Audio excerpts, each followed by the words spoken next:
Power star Arvind अकेला कल्लू का चाय या चुम्मा। आप लोग को बता दें कि ये सॉन्ग बहुत ही ट्रेंडिंग चल रहा है दोस्तों। और ये गाना के बारे में बात करें, व्यूज के बारे में, तो करीब 6 घंटा में 10 मिलियन जा चुका है दोस्तों।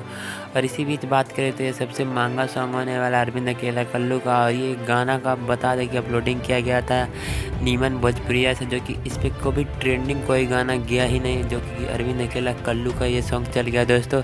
इसमें राइटर के बारे में बात करें तो मनोज मतलबी इस गाने को गाए दोस्तों। इसमें सिंगर के बारे में बात करें तो अरविंद अकेला कल्लू और प्रियंका सिंह इस गाने को गाए दोस्तों। इसमें हीरोइन के बारे में बात करें तो राकेशा गुप्ता इस गाने में दिखने वाली है दोस्तों। ये सबसे महंगा सॉन्ग होने वाला है अरविंद अकेला कल्लू जी का, जो कि चाय या चुम्मा, जो कि बहुत ही ट्रेंडिंग में है दोस्तों। इस तरह की जानकारी के लिए चैनल को सब्सक्राइब करें दोस्तों। मिलते हैं नेक्स्ट वीडियो में।